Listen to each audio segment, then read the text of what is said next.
À la prison, Bill se tourne vers Luna pour lui demander de ne pas l'abandonner. La porte bourdonne et elle entre, l'air meurtri et meurtri. Bill fronce les sourcils. Luna n'arrive pas à croire qu'il soit là.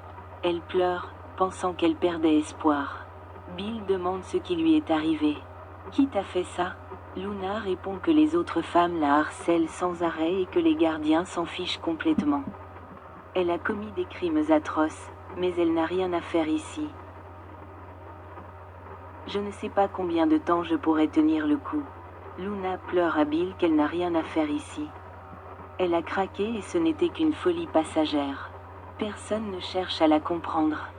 Sauf lui, elle évoque leurs origines similaires et dit qu'elle sait qu'il peut s'identifier à elle. Tu es le seul à pouvoir le faire. Elle insiste sur le fait qu'elle ne serait pas là sans ce que sa mère lui a fait subir. Ils vont me tuer ici. Aide-moi, s'il te plaît, Bill. Luna le supplie de la sortir de là. Au bureau principal, Katie informe Carter et Hope des photos d'Electra. Carter la remercie de sa discrétion. Katie se plaint que Will sait qu'il ne connaît pas toute l'histoire et qu'il n'en est pas ravi, mais il ne la connaît visiblement pas mieux que les autres. Carter les prévient que Fanny sera là d'une minute à l'autre. Katie songe à la chanteuse qui vit à Paris. Carter dit qu'il s'y rend aujourd'hui pour une éventuelle collaboration avec la compagnie. Cela fait partie de son plan pour passer à la vitesse supérieure. Fanny a un parfum. Katie est ravie. Juste à ce moment-là, Fanny entre et les salue tous par des baisers avant de s'inquiéter de tous ces changements. Elle veut parler à Brooke. Hope dit à Fanny que Brooke a des affaires personnelles et qu'elle ne peut donc pas être avec eux. Carter s'extasie sur son parfum et sa carrière de chanteuse. Fanny explique qu'elle a une équipe talentueuse. Elle leur fait essayer son parfum et espère qu'il reflète la beauté et la sophistication de Forrester. Katie réfléchit. Sympa, très sympa. Fanny explique les différents types de parfums et Carter rit. J'aime les trois, Katie aussi. Soudain, Fanny reçoit un message lui disant qu'elle doit se rendre à une autre réunion. Ils la remercient tous, et Fanny dit qu'elle voudra toujours le meilleur pour Forrester Création.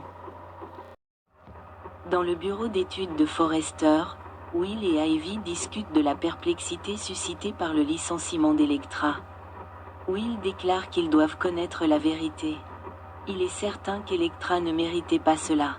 Ivy acquiesce. Il s'émerveille qu'elle ait été excellente dans son travail et que rien ne justifie qu'elle perde ce poste si important pour elle. Ivy laisse entendre que c'était plus vital qu'on ne le pensait. Will demande s'il y a quelque chose qu'il devrait savoir. Il jure qu'il n'abandonnera pas tant qu'il n'aura pas découvert pourquoi cela est arrivé à Electra ou qui est derrière tout cela. Will craint qu'Electra ne rentre chez elle si elle ne peut pas travailler chez Forrester. Ivy craint de se culpabiliser alors qu'elle n'a rien fait de mal. Will sait qu'elle n'a rien fait de mal. C'est autre chose, je ne laisse pas tomber.